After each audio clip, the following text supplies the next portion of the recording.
आधुनिक भारत के इतिहास में आज हम 1857 की क्रांति के आर्थिक कारणों को देखेंगे कि वो क्या कारण थे जिसके तहत 1857 की क्रांति में लोगों ने बढ़ चढ़कर भाग लिया। इससे पिछली वीडियो में हमने देखा कि लॉर्ड डलहौजी के व्यक्तिगत सिद्धांत यानी कि राज हड़प नीति के तहत डलहौजी ने अनेक राज्यों को अंग्रेजी साम्राज्य में मिलाया और अपने साम्राज्य का विस्तार किया।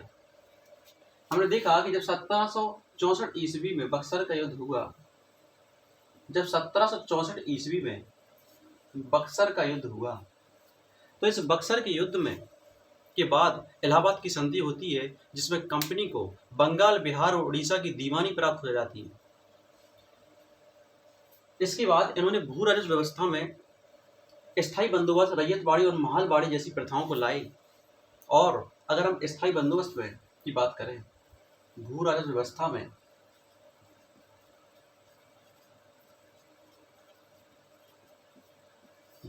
व्यवस्था में हम स्थायी बंदोबस्त की बात करें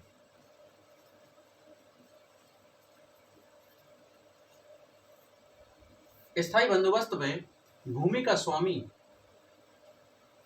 जमींदार को बनाया जाता था।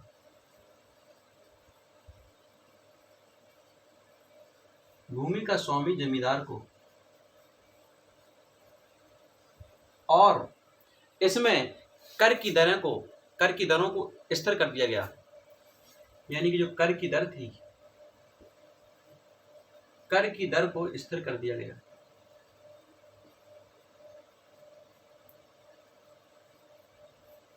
कर की दर को इसमें स्थिर कर दिया गया और इसमें सूर्यास्त का नियम लागू किया गया। इसमें कहा गया कि जो किसान अपना सूर्यास्त होने से पहले अगर कर जमा नहीं कर पाते हैं तो उनकी जमीनों को नीलाम कर दिया जाएगा। अगर हम रैयतवाड़ी व्यवस्था की बात करें, रैयतवाड़ी व्यवस्था, लेकिन इसमें भी किसानों का शोषण नहीं रुका। तो कंपनी ने इस बार भूमि का स्वामी किसानों को बनाया। इसमें भूमि का स्वामी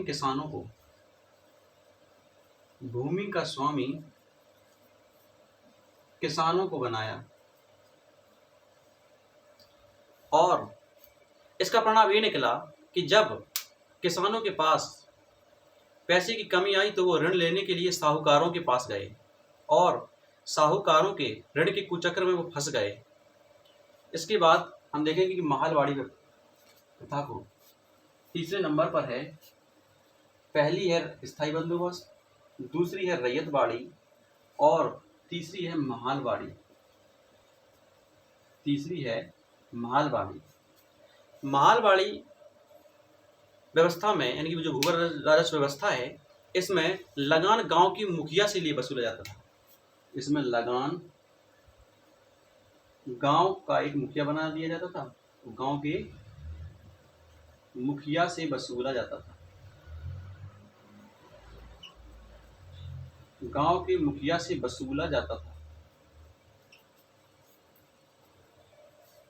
और इसमें कर की दरों को अत्यधिक किया गया, यानी कि उच्च किया गया और कर की सख्त वसूली थी।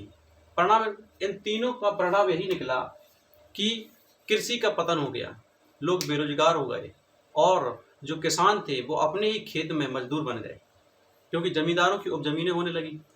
कृषि का वाणिज्यीकरण किया जाने लगा, यानी कि जो कृषि थी उसको वाणिज्य यानी कि व्यापार की दृष्टि से उगाया जाने लगा। जैसे कि हम देखें कि कृषि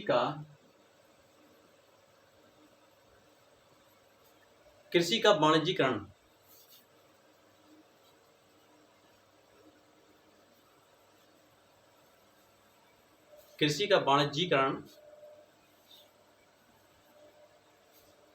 किया जाने लगा और इस वाणिज्यीकरण में हम देखें कि कपास,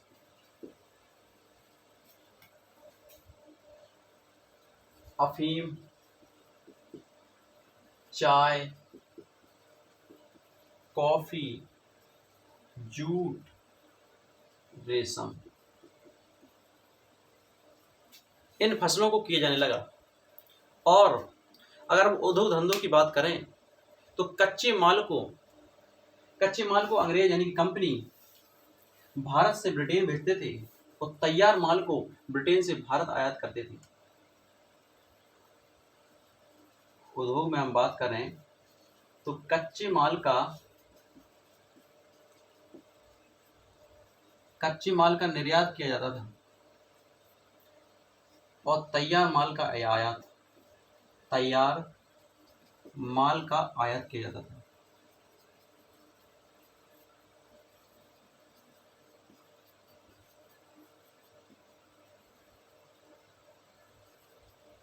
तैयार माल का आयात किया जाता था। इसका परिणाम ये निकला कि जो भारत में उद्योग थे वो बंद होने लगे और जो ब्रिटेन का जो तैयार माल था जो भारत आता था उस पर 2.5 से 3.5% तक ही कर लगता था। लेकिन जब जो भारत का तैयार माल विदेशों में जाता था तो जैसे मलमल के कपड़े हैं, मलमल के वस्त्रों पर 27% तक कर, सूती वस्त्रों पर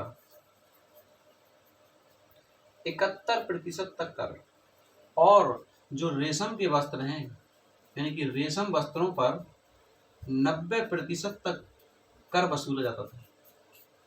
इसका परिणाम ये निकला कि जो भारत के उद्योग थे वो बंद हो गए और लोग बेरोजगार और भुखमरी की कगार पर पहुंच गए।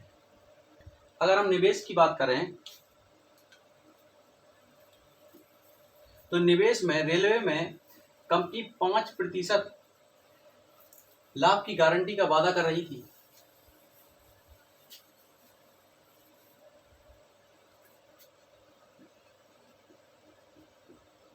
हम निवेश में देखें कि रेलवे, तार, डाक, बैंकिंग, बीमा,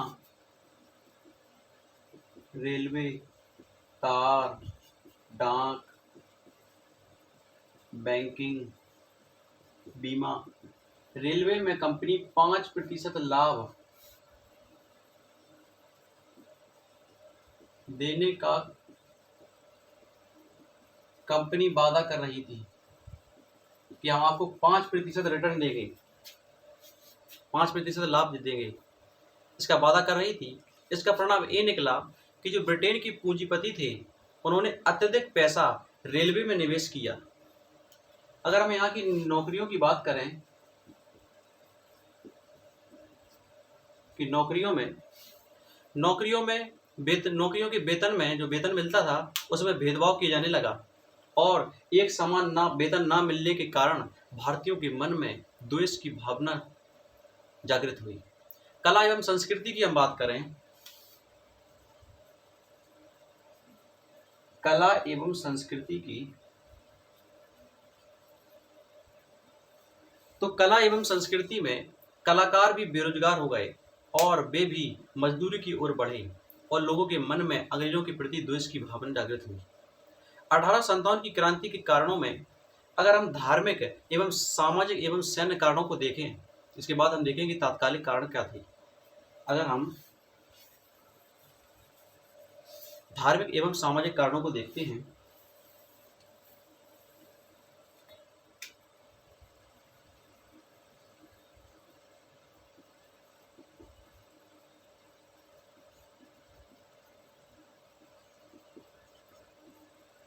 धार्मिक एवं सामाजिक कारणों में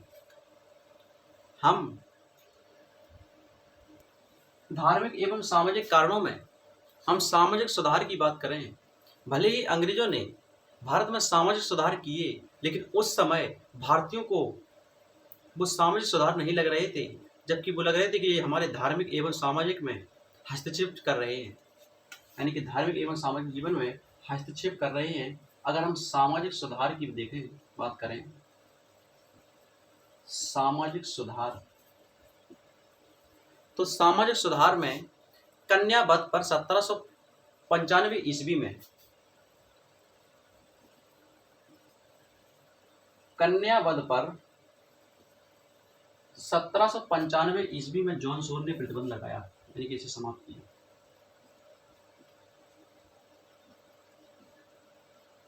जॉन सोर ने 1795 में सती प्रथा का अंत, 1829 में Lord William Bentinck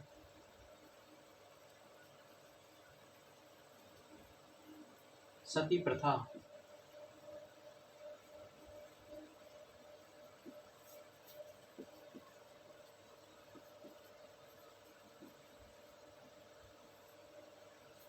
Lord William Bentinck दास प्रथा का अंत किया गया 1843 में। दास प्रथा को 1843 में किया गया एलन बरो ने।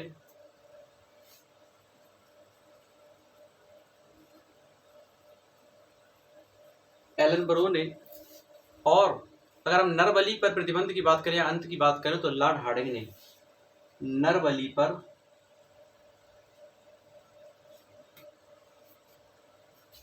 1844 ईस्वी में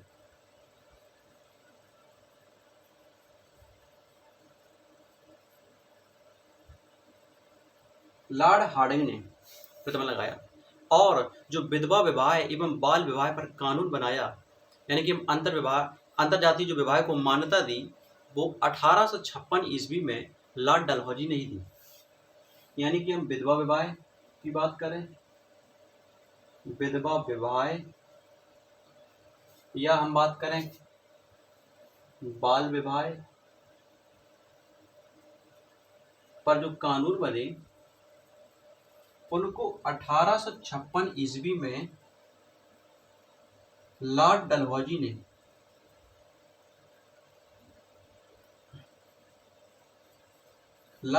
उन पर कानून बनाए। एवं हम बात करें अंतरजातीय विवाह की,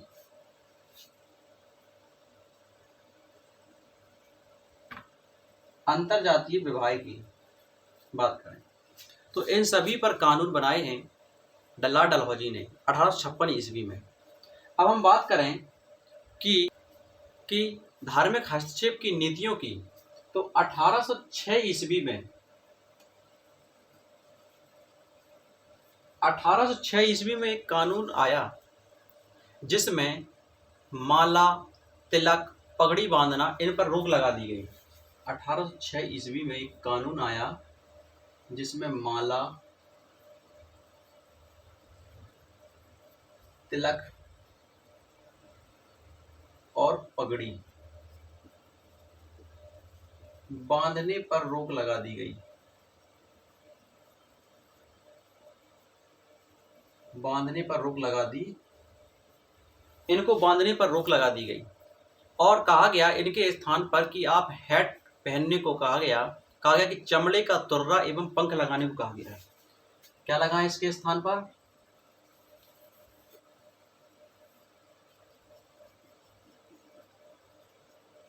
इसके स्थान पर हैट, चमड़े का तुर्रा एवं पंख, चमड़े का तुर्रा एवं पंख लगाने को कहा गया। और जब 1806 ईस्वी में बेल्लोर यानी कि मद्रास में इसका विद्रोह हुआ, तो इसे दबा दिया गया। इसे प्रथम सैन्य विद्रोह कहा गया। यानी कि 1806 ईस्वी में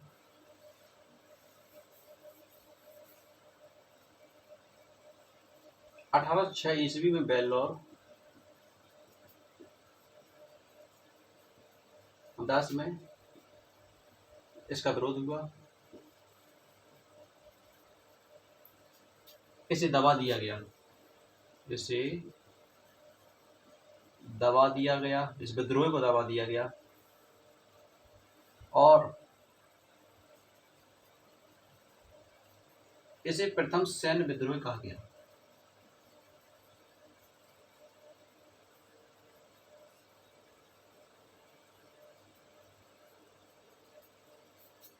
इसे प्रथम सैन्य विद्रोह कहा गया। अब हम देखेंगे कि एक 1850 ईस्वी में धार्मिक अयोग्यता का कानून आता है, जिसे लेक्स लॉकी कानून कहते हैं। 1850 का धार्मिक अयोग्यता का कानून देखें।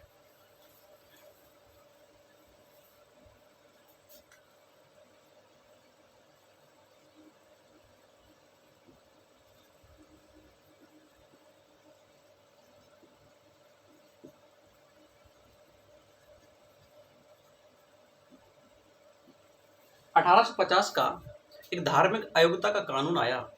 इसमें कहा गया कि यदि आप धर्म परिवर्तन करते हैं तो आपको संपत्ति से वंचित नहीं किया जाएगा, और जेल में स्वयं के बर्तन ले जाने पर भी रोक लगा दी गई। इस 1850 की धार्मिक अयोग्यता के कानून को लैक्स लॉ की कानून कहा गया। लैक्स लॉ की कानून, लैक्स लॉ की कानून कहा गया। ईसाई धर्म का समर्थन भी कर रहे थे अंग्रेज। आप देखो जब 1813 के चार्टर एक्ट में ईसाई मिशन, 1813 के जब चार्टर एक्ट आया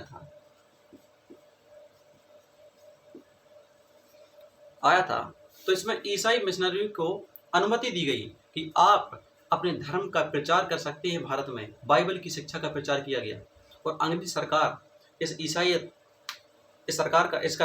मिशनरी का समर्थन कर रही थी, और ईसाई मिशनरी के लोग धर्म का प्रचार कर रहे थे और जो भारत में धर्म परिवर्तन करवा रहे थे और अन्य धर्मों की बुराई कर रहे थे। उसी समय मेंजिलस थे,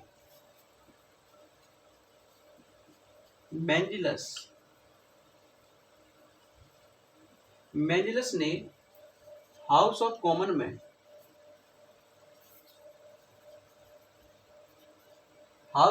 में एक बात कही कि हमें ईश्वर की कृपा से इतना बड़ा साम्राज्य मिला है, हमें इसमें ईसाई पताका को एक कोने से दूसरे कोने तक फहराना चाहिए।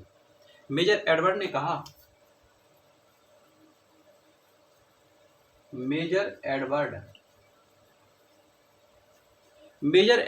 ने कहा कि हिंदुस्तान में हमारा अंतिम लक्ष्य होना चाहिए कि ईसाइयत को पनपने दें, यानी कि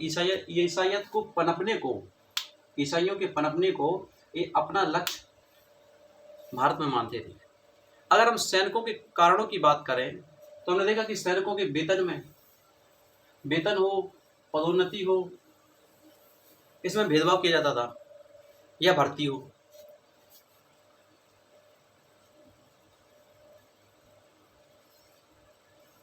अगर हम सैनिक कारणों को देखें, सैनिक कारण में भर्ती, वेतन और पदोन्नति के मामले, भर्ती, वेतन और पदोन्नति के मामले, वेतन, भर्ती और पदोन्नति के मामले सामने आने लगे। इसमें भेदभाव करते थे। जो भारतीय लोग थे उन्हें कम वेतन दे देते थे और जो अंग्रेज लोग थे उन्हें कुछ ज़्यादा देते थे। और अंग्रेजों का व्यवहार की बात करें, अगर हम इनकी अनुपात को देखें तो जो भारतीयों का अनुपात था और अंग्रेजों का अनुपात सेना में 5:1 का अनुपात था। 5:1 का अनुपात था। उसी समय 1856 ईस्वी में अवध का विलय कर दिया गया कुशासन का आरोप लगाकर।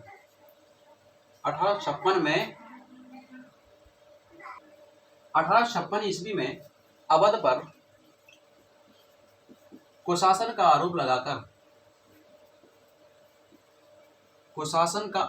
दिया गया।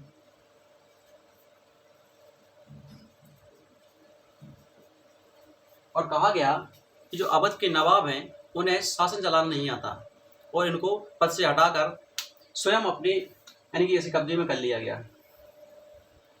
इसका परिणाम ये निकला कि लोग यानी कि जो उस समय अवध से ही सेना में, जो कंपनी के सेना में, जो भारतीय सेना थे, जो अंग्रेजों की सेना में भर्ती थे, अत्यधिक मात्रा में थे, यानी कि बहुत ज़्यादा थे। लोग इसका विरोध करने लगे और सैनिकों के मन में एक द्वेष की भावना उठी कि एक ओर तो हम तुम्हारी मदद कर रहे हैं और दूसरी तरफ आप हमारे ही राज्य पर कब्जा कर रहे हैं। और 1854 में एक और डाक खाना अधिनियम आता है। 1854 में एक डाक खाना अधिनियम आता है। इस डाक खाना अधिनियम में कहा गया कि सैनिकों को जो मुफ्त में समाचार पत्र प्राप्त होते हैं उस पर रोक लगा दी गई और उस पर शुल्क लगा दिया गया। यानी कि अब मुफ्त में समाचार पत्र प्राप्त नहीं होंगे, यानी कि नहीं मिलेंगे। उसके बदले आपको पैसे देने होंगे, यानी कर देना होगा, यानी कि शुल्क लगा दिया गया। समाचार पत्र पर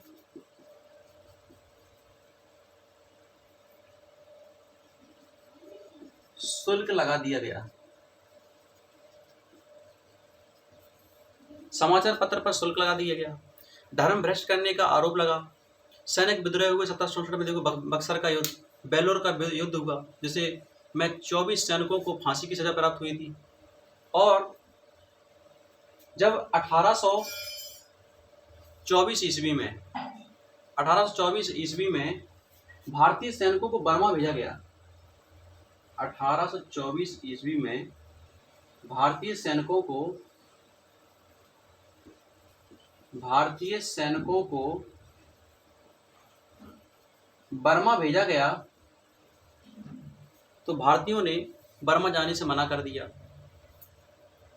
इसके बाद हम देखेंगे कि जब अफगान युद्ध होता है, जो 1839 से 42 के मध्य में, जिसमें अंग्रेजों की हार होती है। अफगान युद्ध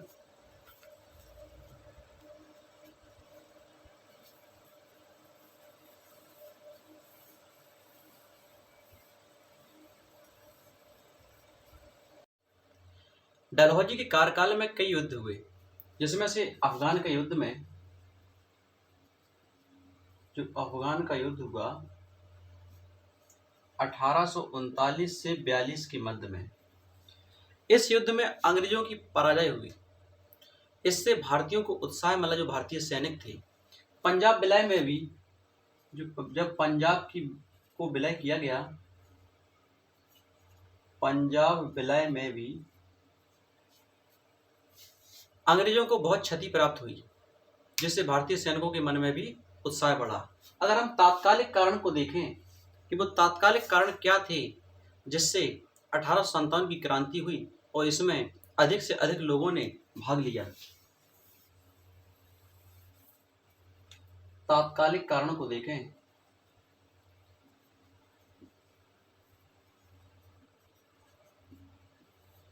तात्कालिक कारण में ब्राउन बेस की बंदूक को बंद किया गया और इसके स्थान पर एनफील्ड राइफल का प्रयोग किया गया, जिसमें एक कारतूस का प्रयोग किया जाता था जो बुलिच शस्त्रागार में बनता था। यानी कि कौन सी बंदूक बनती थी पहले, कौन सी बंदूक चलती थी? ब्राउन बेस बंदूक। ब्राउन बेस बंदूक को बंद किया गया और इसके स्थान पर एनफील्ड राइफल